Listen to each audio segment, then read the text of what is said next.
Namaste. Namaste and welcome. Welcome to Connecting with Reverend Kate. I'm Reverend Kate. I like you and I love you. And I'm here to remind you that God dwells within you as you. You are God's highest expression. And also that what you seek is seeking you. And that's a really important teaching. I've been looking into law of attraction stuff thanks to Reverend Tracy T with Uniquely Useful, and really being intentional about what it is that we want to manifest. So both of the things I'm going to talk about have to do with that, but before we do, I need to dedicate this video to my nephews. E and J are their first initials.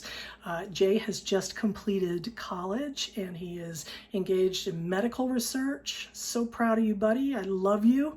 And E has completed law school and he's getting ready to take the bar. And I'm so proud of you too, buddy. I love you too. So a word now on practice and mindfulness practice. So I've been teaching for about 11 years mindfulness meditation, connecting it with sound practice because that's my passion.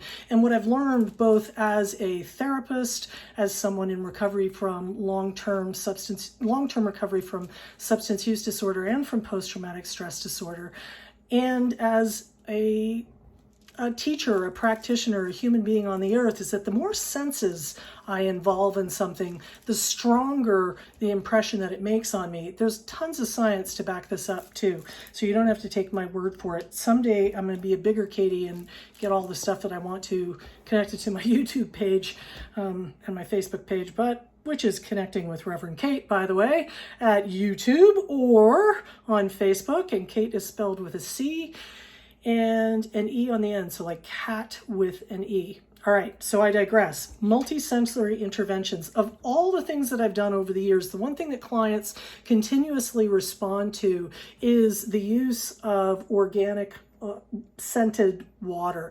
This happens to be a wonderful mix, Relaxing Lavender by Auracacia. Great stuff. You can get this on Amazon. It's really inexpensive on Amazon. And what I do is, when I begin practice, I just spray my face with it. So I am depressing the sprayer. I'm hearing it and feeling the mist on my face, that nice cooling mist. I'm inhaling the smell. I'm holding it in my hand. I can see it as I go to put it up or down. But the most important thing for you to understand is using all of those senses. With the rose water, I can taste it. I don't typically taste the lavender water, but what the heck. Sometimes I do that at the beginning of practice. That's really soapy. So you may want to stay away from that. But I always use this at the beginning of a meditative practice or a group because I've been doing it so long now that when this happens, body, mind, spirit, and in Eastern thinking, heart and mind are one. Everything in Katie goes, oh, right, we're entering this really peaceful place. No need to be stressed. I know what's coming up next. And it's so effective that I can use it when I'm working, when I need to take a break, or when I need to reframe a thought. Just that. Perfect. So Edgar Cayce, I use his rose water. This Heritage store makes his stuff. Excellent. Highly recommend it. But let's talk about a mala. So I sent each of my beautiful nephews a mala. Mala is a counting tool for chanting mantra. Now, it could just be a cool stylistic statement right now. You'll see people wearing their mala beads. That's great. It could be what they used to call back in the 70s and the 80s, my dad's days, an executive pacifier. If you're nervous or you want to change a thought. Sometimes if I'm bored, I will start chanting mala. If I'm working with somebody who's really distressed, I might start silently in my head, moving the beads, saying Om Mani Padme Hum, Om Mani Padme Hum, Om Mani Padme Hum, to send them and me some peace so that I can stay fully present in the moment. But they're great for a number of different reasons. So let's just talk multisensory. These are pretty. They're made of wood. You can get mala beads on Amazon. I recommend the 8mm size. These are assorted beads. They come in sandalwood, really any kind of wood that you can think of. Sandalwood or Bodhi wood from or Bodhi seeds for that matter, from the Tree of Enlightenment. They are elastic, so they're very easy to move as I do rounds. Some of the knotted beads can be a bit trickier, but these move really well. I use rose oil and patchouli oil to scent my beads, so they smell wonderful. I also spray my unique fragrance on it. I have a unique fragrance that I love and enjoy. And every time that I take them out, I can smell them, I can feel them in my hands. I hear that little click, click noise as they go around. So I'm using this multi-sensory intervention. But as importantly is what mala is actually for. And in simple terms, it's a counting tool. So remember how I talked about mantra. Sanskrit is an energetic language, and any mantra that's been chanted for a long time by many, many people has the energy of the mantra with it. But what's really cool about mala beads is these store the energy that you and the near surround put into your mala when you chant them. So there's a very specific way to count with mala.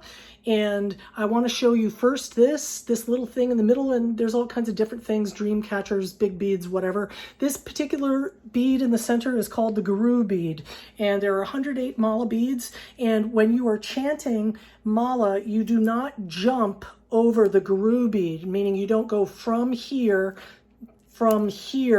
and then hop over it to there. You go all the way around in one direction, and then when you get to the top, you flip it and go all the way around in the other direction. And in that way, it stores these coils of energy that you're putting into it. Super cool. I will use these as a grounding tool. I will use these for specific mala practices. The one that I got the guys is very simple, but there are malas that will have markings at, say, 27 rounds, halfway through. Typically mala in Sanskrit mala, or the Hindu use of it, it's typically chanted in rounds of 9. So, that's what I recommend if you're going to start out with a practice, 9 times around. And since we just did the Ganapatiye, and yes, I will create a little video on that, but I'll do 9 rounds as we go. So I'll bow to Lord Ganesha, who is sitting up there and right there looking at me, and here we go. Remember, he's the principle to remove obstacles. So Om Gam Ganapatiye Namaha, Om Gam Ganapatiye Namaha, Om Gam Ganapatiye Namaha, Om Gam Ganapatiye Namaha, Om Gam Ganapatiye Namaha, Om Gam Ganapatiye Namaha, Om Gam Ganapatiye Namaha, Om Gam Ganapatiye Namaha, Om Gam Ganapatiye Namaha. Now you'll notice that I went up in tone right on the 8th round. The reason that I did that is to cue the listener or the group, the practitioner, in that, hey, the next round is the last round. I have a tendency to elongate that one as well. So this is another thing that I really like to do with them. They make that wonderful noise. You can get these and the oils that I use on Amazon. I use a mixture of patchouli and rose, patchouli to ground, and rose because it's an element in all my favorite scents. And it kind of sends me back to my hippie days, following the dead around. I smell patchouli. I kind of know that everything's going to be all right, right? Every little thing is going to be all right. So I am going to figure out how to attach a recommendation for a book. I'll show you the malas that I actually use, the rose and lavender water, all of those things to my website, to my YouTube page, someday website, not quite yet. But I also wanted you to know that when I think of you, I think of this song that Crosby, Stills and Nash wrote for me to sing to you. And it goes like this. Everybody, I love you. Everybody, I love you. Everybody, I do. Oh, yeah. Know your heart is an anchor. Yes, it is.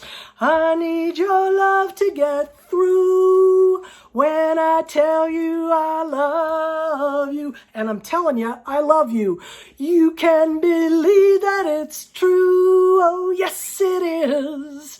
Everybody, I love you. Everybody, I love you. Everybody, I do. Oh, yeah.